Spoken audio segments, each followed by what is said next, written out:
चलिए, जय हिंद, नमस्कार साथियों। फिर से आज नए सेशन में आपका स्वागत है। चलिए, आज हम पॉलिटी के कुछ क्वेश्चन लेकर आए जो कि एसपीडी बुक से है। तो हम इसमें आपको कैसे पढ़ाएंगे देखिए। चलिए, आज से शुरू करते हैं। एकदम आसान तरीका से आपको समझाएंगे पॉलिटी। तो चलिए, पहला क्वेश्चन किस प्रकार बनेगा देखिए। संविधान सभा का गठन किया गया था, मतलब संविधान का सभा का गठन कैसे किया गया था, किस मिशन के आधार पर किया गया था।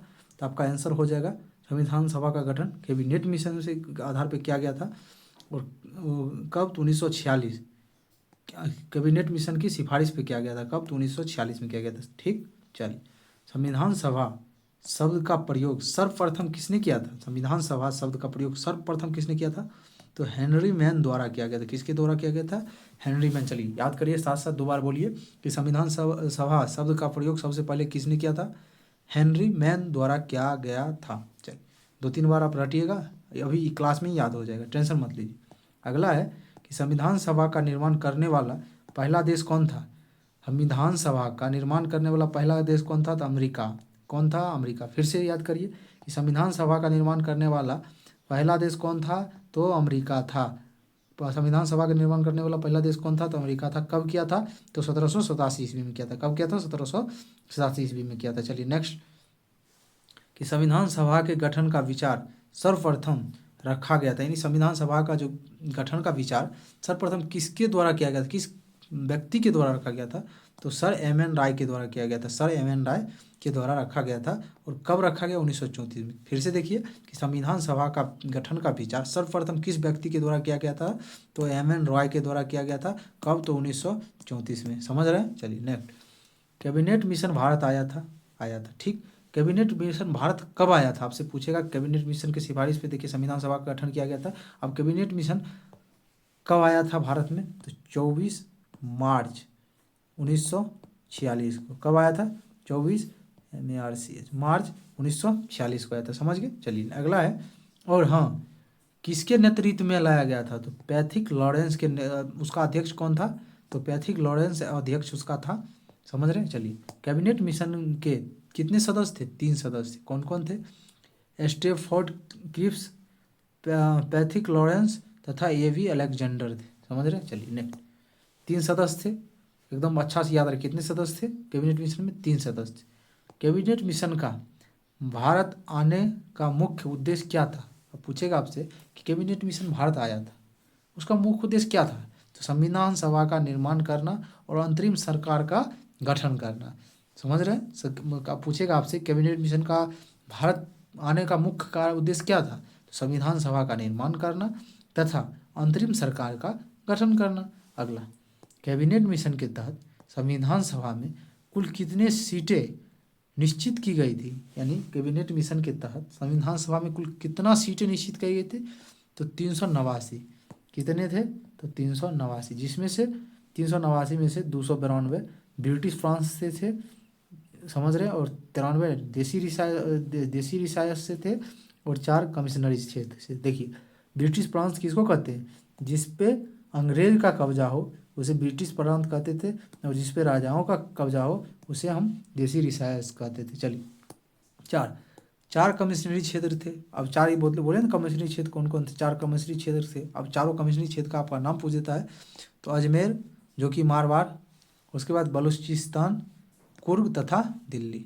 समझ रहे हैं? ये 4 क्षेत्र था। अजमेर, जो कि मारवाड़, उसके बाद बलूचिस्तान, कुर्ग, दिल्ली। चलिए, संविधान सभा में महिलाओं की संख्या कितनी थी? तो 15। संविधान सभा में महिला की संख्या कुल कितनी थी? 15। बार बार याद करिए, संविधान सभा में महिलाओं की संख्या कुल कितनी थी? तो 15। अगला, संविधान सभा में सीट आवंटित की गई थी। कितनी सीट आवंटित की गई थी संविधान सभा में? प्रति 10 लाख पर एक प्रतिनिधि के रूप में। प्रति 10 लाख पे एक प्रतिनिधि। 10 लाख, देखिए 10 लाख व्यक्ति पर एक कोई सदस्य चुना जाएगा। ये संविधान सभा में गठन किया गया था। समझ रहे हैं? आसानी से समझिएगा। संविधान सभा के सदस्य का चुनाव कैसे हुआ करता है? संविधान सभा के जो सदस्य है उसका चुनाव कैसे होता है, बताइए आप लोग। तो देखिए, प्रांतीय विधायक के सदस्य द्वारा और प्रत्यक्ष निर्वाचन के द्वारा किया जाता है। प्रांतीय जो विधायक है विधानसभा, उसके सदस्यों द्वारा और प्रत्यक्ष निर्वाचन के द्वारा। चलिए अगला, संविधान सभा में एससी और एसटी सदस्य की संख्या कितनी थी? तो 26 एससी और एसटी कितने थे? 33 थे। समझ रहे? 26 एसटी संविधान सभा में, 26 एसटी और 33 एसटी थे। जुलाई 1946 में संविधान सभा चुनाव में कांग्रेस तथा मुस्लिम लीग की कितने सीट प्राप्त हुई थी? यानी जुलाई 1946 में संविधान सभा का जो चुनाव हुआ था उसमें कांग्रेस और मुस्लिम लीग के कितने सीट थी? तो कांग्रेस को 208 आया था, कांग्रेस को 208 आया था और मुस्लिम को कितना सीट आया था? 73 सीट आया था। फिर से याद रखिएगा कि जो 1946 में जो चुनाव हुआ था उसमें कांग्रेस को 208 आया था, 73 मुस्लिम लीग को आया था। अगला था कि संविधान सभा में किस रियासत के प्रतिनिधियों की भाग नहीं लिया? कौन ऐसा मतलब संविधान सभा में कहाँ का रियासती जो प्रतिनिधि था वो भाग नहीं लिया था? तो हैदराबाद। संविधान सभा में हैदराबाद का जो प्रतिनिधि था वो भाग नहीं लिया था। बढ़िया से याद रखिएगा, संविधान सभा में हैदराबाद का प्रतिनिधि भाग नहीं लिया था। अगला है, देश के विभाजन के बाद संविधान सभा में कितने सदस्य रह गए थे? यानी देश के विभाजन के बाद संविधान सभा में कितने सदस्य रह गए थे? देश के विभाजन के बाद संविधान सभा में कितने सदस्य रह गए थे? 299। देश के विभाजन के बाद संविधान सभा में कितने सदस्य रह गए थे? 299। अच्छे से याद रखिएगा। स्वतंत्रता के पश्चात देश में कितनी रियासती थी? तो 562। स्वतंत्रता के पश्चात, स्वतंत्रता होने के बाद, देश हमारा आज़ाद होने के बाद 562 रियासतें बची थी। संविधान सभा का गठन कब हुआ था? जुलाई 1946 में, ऊपर पढ़ चुके हैं। अंतरिम सरकार का गठन कब हुआ? 2 सितंबर 1946 को। अंतरिम सरकार का गठन कब हुआ? 2 सितंबर 1946 को। जिसका अध्यक्षता किसने किया था? जवाहरलाल नेहरू ने। अंतरिम सरकार का अध्यक्षता किसके रूप में मतलब गठन किया गया था? तो जवाहरलाल नेहरू के। 1946 में बनी अंतरिम सरकार में डॉक्टर राजेंद्र प्रसाद के पास विभाग थी। जब 1946 में अंतरिम सरकार का गठन हुआ, 2 सितंबर 1946 को अंतरिम सरकार का जब गठन हुआ तो डॉक्टर राजेंद्र प्रसाद जो थे उनके पास कौन सा विभाग दिया गया था? खाद्य एवं कृषि मंत्रालय। खाद्य एवं कृषि मंत्रालय, खाद्य एवं कृषि मंत्रालय, खाद्य एवं कृषि मंत्रालय। याद रखिएगा, खाद्य एवं कृषि मंत्रालय। चलिए अगला, 1946 में बनी अंतरिम सरकार में वित्त मंत्री कौन थे? 1946 में बने अंतरिम सरकार में वित्त मंत्री कौन थे? 1946 में जो अंतरिम सरकार का निर्माण हुआ उसमें वित्त मंत्री कौन थे? लियाकत अली खान। लियाकत अली खान। चलिए याद रखिएगा। 1946 में बनी अंतरिम सरकार में कानून मंत्री कौन थे? देखिए, वित्त मंत्री लियाकत अली खान, वित्त मंत्री लियाकत अली खान। उसके बाद देखिए, कानून मंत्री जोगेंद्र नाथ मंडल, कानून मंत्री जोगेंद्र नाथ मंडल, कानून मंत्री जोगेंद्र नाथ मंडल। बार बार याद करिए, 1946 में अंतरिम सरकार में जो कानून मंत्री कौन थे? जोगेंद्र नाथ मंडल। 1946 में बने अंतरिम सरकार में गृह मंत्री कौन थे? गृह मंत्री कौन थे? सरदार वल्लभ भाई पटेल। गृह मंत्री कौन थे? सरदार वल्लभ भाई पटेल। गृह मंत्री कौन थे? सरदार वल्लभ भाई पटेल। अगला, 1946 में बने अंतरिम सरकार में विदेश मंत्री कौन थे? अंतरिम सरकार में बने विदेश मंत्री कौन थे? जवाहरलाल नेहरू। विदेश मंत्री कौन थे? जवाहरलाल नेहरू। विदेश मंत्री कौन थे? जवाहरलाल नेहरू। 1946 में बने अंतरिम सरकार में विदेश मंत्री कौन थे? तो जवाहरलाल नेहरू। चलिए नेक्स्ट देखिए, जवाहरलाल नेहरू। 1946 में बनी अंतरिम सरकार में रक्षा मंत्री कौन थे? देखिए, 1946 में जब रक्षा मंत्री बलदेव सिंह, रक्षा मंत्री बलदेव सिंह। फिर से एक बार देख लीजिए, इससे क्वेश्चन पूछेगा। वित्त मंत्री लियाकत अली, बोलिए वित्त मंत्री, साथ बोलिएगा। वित्त मंत्री लियाकत अली। कानून मंत्री जोगेंद्र नाथ मंडल, कानून मंत्री जोगेंद्र नाथ मंडल। गृह मंत्री बलदेव सरदार वल्लभ भाई पटेल, सरदार वल्लभ भाई पटेल, सरदार वल्लभ भाई पटेल। विदेश मंत्री जवाहरलाल नेहरू, विदेश मंत्री जवाहरलाल नेहरू। रक्षा मंत्री बलदेव सिंह, रक्षा मंत्री बलदेव सिंह, रक्षा मंत्री बलदेव सिंह। संविधान सभा के प्रथम बैठक कब हुआ? 9 दिसंबर 1946 को। कहाँ में हुआ? दिल्ली में। फिर से याद रखिए, संविधान सभा का पहला बैठक कब हुआ? संविधान सभा का पहला बैठक कब हुआ? तो 9 दिसंबर 1946 को। कहाँ हुआ? तो दिल्ली में। कहाँ हुआ? दिल्ली में। उसमें कितने सदस्य थे? 260। टोटल सदस्य कितने थे? 207। अब यही पहला बैठक में मुस्लिम लीग इसका बहिष्कार किया था, मुस्लिम लीग इसमें भाग नहीं लिया था। समझ गए? चलिए, संविधान सभा का प्रथम बैठक का अध्यक्षता किसने किया था? संविधान सभा का पहला प्रथम बैठक जो हुआ उसकी अध्यक्षता सचिदानंद सिन्हा ने किया। इसलिए संविधान सभा का अस्थायी अध्यक्ष किसको माना जाता है?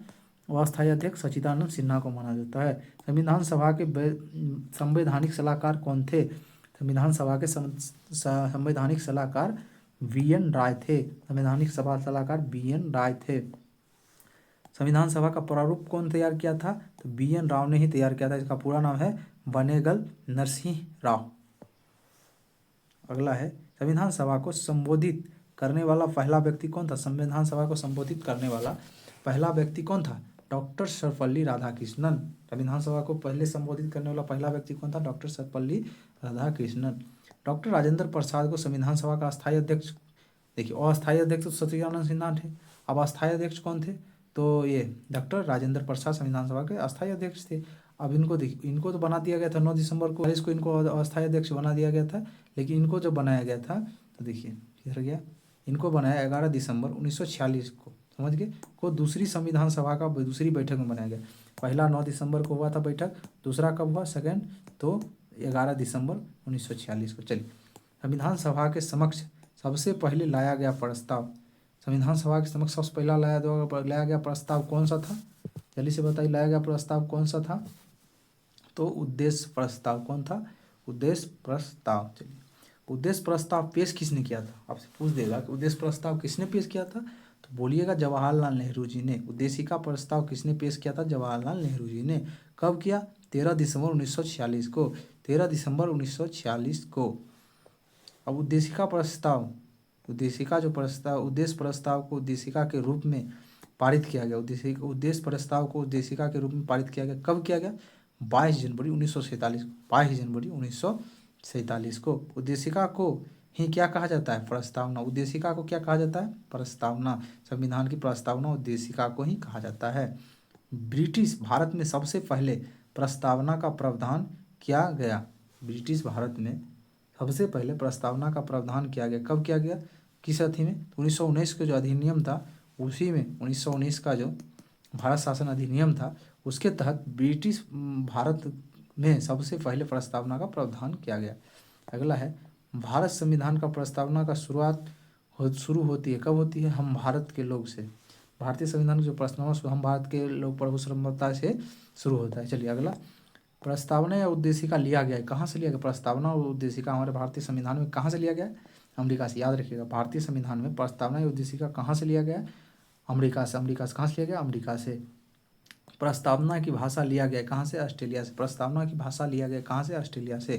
प्रस्तावना की जो भाषा है कहाँ से लिया गया? ऑस्ट्रेलिया से। चलिए, प्रस्तावना को संविधान संबोधित किया है कितने बार? एक बार। 42वें संविधान संशोधन 1976 के द्वारा प्रस्तावना को संबोधित किया गया कितने बार? एक बार, 42वें संविधान संशोधन 1976 को। चलिए, संविधान की प्रस्तावना में समाजवादी, पंथ निरपेक्ष तथा अखंडता शब्द को जोड़ा गया। समाजवादी, पंथ निरपेक्ष, अखंडता शब्द को जोड़ा गया। कब? 42वां संविधान संशोधन 1976 के तहत। अगला देखिए, 42वां 1976 द्वारा इंदिरा गांधी के समय में। कब किया गया? इंदिरा गांधी उसमें के PM थे, सबसे सख्त PM उस समय के थे। अगला, लघु संविधान यानी मिनी कॉन्स्टिट्यूशन किसको कहा जाता है? 42वां संविधान 1976 को कहा जाता है। मिनी कॉन्स्टिट्यूशन किसको कहा जाता है? 42वां संविधान 1976 को, यानी लघु संविधान। प्रस्तावना को संविधान का भाग या अंग स्वीकार किया गया था। कब किया गया था? तो केशवानंद भारती बनाम केरल राज्यवाद में 1973 में किया गया था। प्रस्तावना को भारतीय संविधान का भाग या अंग स्वीकार किया गया था। कब? तो केशवानंद भारती बनाम केरल राज्यवाद में 1973 में किया गया था। भारतीय संविधान की आत्मा किसको कहा जाता है? प्रस्तावना को। भारतीय संविधान की आत्मा किसको कहा जाता है? प्रस्तावना को। प्रस्तावना को भारतीय संविधान की आत्मा या कुंजी किसने कहा था? ठाकुर दास भार्गव। किसने प्रस्तावना को भारतीय संविधान की आत्मा या कुंजी किसने किया था? ठाकुर दास भार्गव ने। चलिए, BR अम्बेडकर ने भारतीय संविधान की आत्मा किस अनुच्छेद को कहा है? अनुच्छेद 32 को कहा है। किस अनुच्छेद को कहा है? अनुच्छेद 32 को। उसमें क्या है? संवैधानिक उपचारों के अधिकार को, संवैधानिक उपचारों के अधिकार को। अब देखिए, अनुच्छेद 19 को क्या है? भारतीय संविधान की आत्मा किसने कहा है? अनुच्छेद 19 को भारतीय संविधान की आत्मा किसने कहा है? तो पंडित जवाहरलाल नेहरू ने। देखिए, 32 को कौन कहा है? डॉक्टर भीमराव अम्बेडकर। 19 को कौन कहा है? पंडित जवाहरलाल नेहरू। उसके बाद देखिए, प्रस्तावना को भारतीय संविधान का आत्मा या कुंजी किसने कहा है? तो ठाकुर दास भार्गव। याद रखिएगा। पाकिस्तान के लिए पृथक संविधान सभा का गठित किया गया था। कब किया? पाकिस्तान के लिए पृथक संविधान सभा का गठन किया गया था, आपको भी पता है। कब किया गया? 26 जुलाई 1947 को किया गया था। 26 जुलाई 1947 को। भारतीय संविधान को तैयार करने के लिए गठित समिति की कुल संख्या कितनी थी? 22। भारतीय संविधान को तैयार करने के लिए गठित समिति की कुल संख्या कितनी थी? तो 22 थी। कितनी थी? 22। अब देखिए, प्रारूप समिति 19 अगस्त 1947 को गठित किया गया। आपसे पूछेगा कि प्रारूप समिति का गठन कब हुआ? 29 अगस्त 1947 को किया गया था। 29 अगस्त 1947 को। किस प्रारूप समिति का अध्यक्ष कौन थे? तो डॉक्टर भीमराव अम्बेडकर। पूछेगा फिर से कि प्रारूप समिति का अध्यक्ष कौन थे? डॉक्टर भीमराव अम्बेडकर। प्रारूप समिति का गठन कब हुआ? 29 अगस्त 1947 को। समझ रहे हैं? चलिए, प्रारूप समिति के सदस्य की कुल संख्या कितनी थी? 7। प्रारूप समिति में कुल सदस्य कितने थे? 7। प्रारूप समिति में कुल सदस्य कितने थे? 7। संविधान के प्रारूप का बहस हुए थे। संविधान के प्रारूप में पर कितने दिन बहस हुए थे? 114 दिन बहस हुए थे। संविधान के प्रारूप पर कितने दिन बहस हुए थे? 114 दिन बहस हुए थे। चलिए, संविधान के प्रारूप समिति के समक्ष प्रस्तावना को परिभाषित किया था। संविधान के प्रारूप समिति के समक्ष प्रस्तावना को किसने पारित किया था? जवाहरलाल नेहरू जी ने। चलिए याद करिए फिर मेरे साथ बार बार। संविधान के प्रारूप समिति के समक्ष प्रस्तावना को परिभाषित किसने किया था? पंडित जवाहरलाल नेहरू ने। पंडित जवाहरलाल नेहरू ने। संविधान सभा में डॉक्टर भीमराव अम्बेडकर का पहली बार निर्वाचन हुआ था। संविधान सभा में डॉक्टर भीमराव अम्बेडकर का पहली बार निर्वाचन कहाँ से हुआ था? तो पूर्वी बंगाल से विभाजन के बाद बम्बई प्रेसिडेंसी के रूप से हुआ था। अब अगला है कि झंडा समिति और संचालन समिति तथा नियम समिति के अध्यक्ष कौन थे? डॉक्टर राजेंद्र प्रसाद। आपसे पूछेगा कि झंडा समिति, संचालन समिति या नियम समिति का अध्यक्ष कौन होता है? तो डॉक्टर राजेंद्र प्रसाद। आपको चलिए इसको याद करने का ट्रिक बताते हैं हम। देखिए, एक है संचालन, दूसरा है नियम और तीसरा है झंडा। अब देखिए, हमारे देश में संचालन कौन करता है? राजा। कोई भी पहले कौन करता था संचालन? ये चालन, देश का चालन कौन करता है? राजा। अब जब चालन वो कर रहा है तो नियम भी कौन बनाएगा? राजा बनाएगा। जब सब चीज़ वही कर रहा है तो 15 अगस्त या जब देश आज़ाद होता है तो कौन झंडा फहराता है? हमारे जो प्रमुख होते हैं तो झंडा ही फहराएंगे। यानी कि इससे याद रखिएगा तीनों के तीनों कौन होंगे? राजा से राजेंद्र प्रसाद। चलिए, संघ संविधान समिति के अध्यक्ष थे। संघ संविधान समिति के अध्यक्ष कौन थे? संघ संविधान समिति के अध्यक्ष कौन थे? तो पंडित जवाहरलाल नेहरू जी थे। कुल कितने सदस्य थे संघ समिति में? तो 15 सदस्य थे। प्रांतीय संविधान समिति एवं सलाहकार समिति के अध्यक्ष कौन थे? सरदार वल्लभ भाई पटेल थे। प्रांतीय समिति एवं सलाहकार समिति के अध्यक्ष कौन थे? सरदार वल्लभ भाई पटेल थे। मौलिक अधिकार और अल्पसंख्यक समिति के अध्यक्ष कौन थे? मौलिक अधिकार और अल्पसंख्यक समिति के अध्यक्ष कौन थे? तो सरदार वल्लभ भाई पटेल थे। सरदार वल्लभ भाई पटेल थे। भारतीय स्वतंत्रता अधिनियम पारित किया गया था। भारतीय स्वतंत्रता अधिनियम कब पारित किया गया? चलिए, भारतीय स्वतंत्रता अधिनियम कब पारित किया गया? 18 जुलाई 1947 को। 18 जुलाई 1947 को भारतीय स्वतंत्रता अधिनियम कब पारित किया गया था? 18 जुलाई 1947 को। अगला है, संविधान सभा द्वारा राष्ट्रीय ध्वज तिरंगा को, अब संविधान सभा ने राष्ट्रीय ध्वज तिरंगा को कब अपनाया? तो 22 जुलाई 1947 को भारतीय संविधान ने राष्ट्रीय ध्वज को तिरंगा के रूप में कब अपनाया? 22 जुलाई 1947 को। झंडा दिवस कब मनाया जाता है? इसीलिए झंडा दिवस कब मनाया जाता है? 22 जुलाई को। झंडा दिवस कब मनाया जाता है? 22 जुलाई को। भारतीय संविधान के निर्माण होने में कितने समय लगा था? तो 2 ईयर्स 11 मंथ 18 डेज। अगला है कि संविधान सभा में कुल अधिवेशन अभी तक संविधान सभा में मतलब कुल कितने अधिवेशन हुए थे? तो 11। संविधान सभा के कुल कितने अधिवेशन हुए थे? तो 11। कुल अवधि कितना लगा था? तो 165 दिन। कुल अवधि लगा था 165 दिन। संविधान सभा द्वारा भारतीय संविधान को अपनाया या अंगीकृत अधिनियमित किया गया। कब किया गया? 26 नवंबर 1949 को। 26 नवंबर 1949 को संविधान दिवस या विधि दिवस मनाया जाता है। कब? तो 26 नवंबर को संविधान दिवस या विधि दिवस कब मनाया जाता है? तो 26 नवंबर को। कब मनाया जाता है? 26 नवंबर को। संविधान सभा के अंतिम बैठक हुई। संविधान सभा की अंतिम बैठक कब हुई? 24 जनवरी 1950 को। संविधान सभा की अंतिम बैठक कब हुई? 24 जनवरी 1950 को। अगला है, संविधान सभा की अंतिम बैठक कब हुई? 24 जनवरी 1950 को ही था। अगला है कि संविधान सभा द्वारा राष्ट्रगान के रूप में जनगण मन को कब स्वीकार किया गया? देखिए, संविधान सभा द्वारा राष्ट्रगान हमारा क्या है? जनगण मन। ये भी क्वेश्चन होगा। अब उसको कब स्वीकार किया? 24 जनवरी 1950 को। 24 जनवरी 1950 को। संविधान सभा द्वारा राष्ट्रीय गीत वंदे मातरम को कब किया गया? तो 26 जनवरी 1950 को। उसी दिन संपूर्ण संविधान कब लागू हुआ? 26 जनवरी 1950 को। समझ रहे हैं? चलिए, मूल संविधान लिखा गया था किस भाषा में? अंग्रेजी भाषा। मूल संविधान हमारा जो था किस भाषा में लिखा गया था? अंग्रेजी भाषा में। लेकिन बाद में उसे भारतीय संविधान को लिखने वाला सुलेख कौन था? तो प्रेम बिहारी नारायण रायजादा थे। प्रेम बिहारी नारायण रायजादा थे। अगला देखिए, भारतीय संविधान के मूल प्रति के चित्रों से सजाया है नंदलाल बोस ने। नंदलाल चित्रों से सजाया, किसने सजाया था? नंदलाल बोस ने। भारतीय संविधान के मूल प्रति को चित्रों से सजाया, चित्र में एकदम बनाया हुआ है, कौन सजाया था? नंदलाल बोस ने। संविधान का नामकरण भारतीय संविधान के रूप में किया गया है। अनुच्छेद किसमें भारतीय संविधान का नामकरण किया गया? वो भी अनुच्छेद में भारत का संविधान एक होना चाहिए। किस अनुच्छेद में? 393। 393 में क्या है? तो भारत के संविधान क्या है? भारत के कॉन्स्टिट्यूशन, संविधान। चलिए नेक्स्ट है, भारतीय संविधान का जनक किसे कहा जाता है? डॉक्टर भीमराव अम्बेडकर को। डॉक्टर भीमराव अम्बेडकर का जन्म कब हुआ? 14 अप्रैल 1991 में महू मध्य प्रदेश में हुआ था। भारतीय संविधान की प्रकृति कैसा है? तो एकात्मक एवं संघात्मक। भारतीय संविधान की प्रकृति क्या है? एकात्मक एवं संघात्मक। भारत एक धर्मनिरपेक्ष देश है, इसका तात्पर्य क्या है? भारत एक धर्मनिरपेक्ष देश है, इसका तात्पर्य क्या है? कि सभी धर्मों का महत्व स्वीकार करना। भारत में सभी धर्म का महत्व स्वीकार किया जाएगा। भारत एक गणतंत्र है। अर्थ क्या है? मतलब भारत एक गणतंत्र, इसका अर्थ क्या है? भारत में राष्ट्र का प्रधान कौन होता है? राष्ट्रपति निर्वाचित होता है, प्रधान निर्वाचित होता है। अगला है, भारतीय संविधान है क्या है? भारतीय संविधान क्या है? अंशतः कठोर अंशतः लचीला। कठोर और लचीला दोनों है। भारतीय संविधान कठोर और लचीला दोनों है। भारतीय संविधान को अर्धसंघीय संविधान कहा गया है। भारतीय संविधान को अर्धसंघीय संविधान कहा गया है। किसने कहा था? केसी उहियर ने। मूल संविधान में अनुच्छेद एवं अनुसूची भाग कितनी थी? मूल संविधान जब निर्माण हुआ था उसमें देखिए 395 आर्टिकल थे, 8 अनुसूची थी, 22 भाग थे। समझ गए? लेकिन वर्तमान में देखा जाए तो 450 प्लस लगभग हो गया है।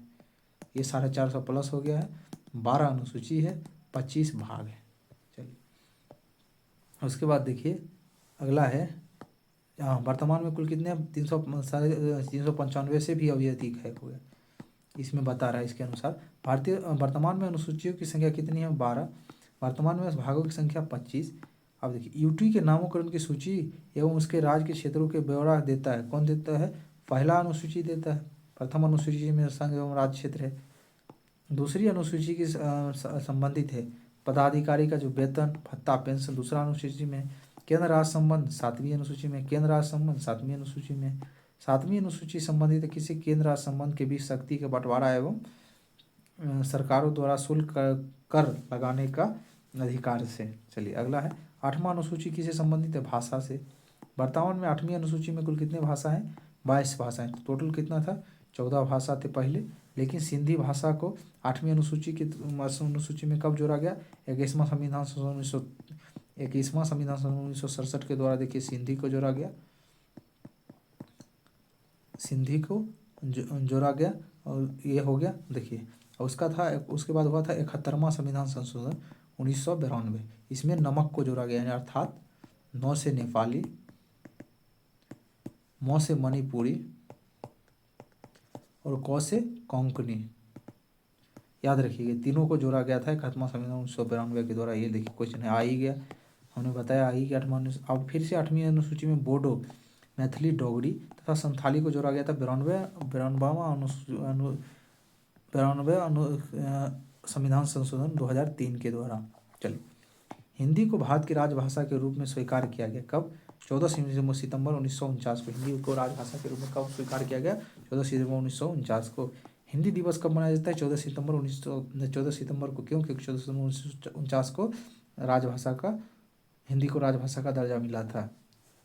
संघ की राजभाषा हिंदी और लिपि देवनागरी है। संघ की राजभाषा क्या है? हिंदी और लिपि क्या है? देवनागरी। किस अनुच्छेद में है? तो भाग 17 के अनुच्छेद 343 में। भाग 17 के अनुच्छेद 343 क्या कहता है? कि संघ की राजभाषा हिंदी हो गई और लिपि देवनागरी हो गई। प्रथम राजभाषा आयोग का गठन कब हुआ? 1995। प्रथम राजभाषा का आयोग का गठन कब हुआ? 1955 में हुआ था। राजभाषा आयोग के प्रथम अध्यक्ष कौन थे? बीजी खेर, बीजी खेर। अगला है कि 10वीं अनुसूची संबंधित है किससे? दल बदल कानून से, दल बदल कानून से। अब देखिए अगला है, दल बदल निरोधक अधिनियम कब पारित हुआ? 15 फरवरी 1985 को। दल बदल निरोधक कानून अधिनियम कब पारित हुआ? तो 15 फरवरी 1985 को। दल बदल विरोधी कानून को मान्यता दी गई 52वां संविधान संशोधन 1985 के तहत। 52वां संविधान संशोधन 1985 के द्वारा दल बदल कानून को जोड़ा गया। संविधान में देश का नाम इंडिया अर्थात भारत है। उसके बाद देखिए संविधान का सबसे बड़ा भाग क्या है? सबसे बड़ा 5वां। संविधान का सबसे बड़ा भाग 5वां है। संघीय न्यायपालिका का उल्लेख है भाग 5 के 4 अध्याय 4 में। संघीय न्यायपालिका का उल्लेख कहाँ है? भाग 5 के अध्याय 4 में। चलिए अगला है कि संविधान के 15वें और तथा 18वें भाग का विषय है क्रमशः निर्वाचन तथा आपात उपबंध। इसमें निर्वाचन है। भाग 15 में क्या है? निर्वाचन। भाग 18 में क्या है? आपात। प्रथम लिखित संविधान किस देश का था? अमेरिका का। सबसे बड़ा लिखित संविधान किसका है? तो भारत का। सबसे बड़ा लिखित संविधान भारत का, सबसे प्रथम लिखित संविधान अमेरिका का। समझ रहे हैं? हम आपको इससे पहले भी एक पॉलिटी का वीडियो डाल चुके हैं, उसमें बहुत विस्तार से, वो खुद से मैंने नोट्स बनाया है, बहुत विस्तार से पढ़ा है। जाके वीडियो आप एक बार प्लीज़ देखिएगा जरूर। अनुच्छेद 1 में भारत को कहा गया है राज्यों का एक संघ। अनुच्छेद 1 में क्या कहा गया? राज्यों का एक संघ। अनुच्छेद 2 क्या कहता है?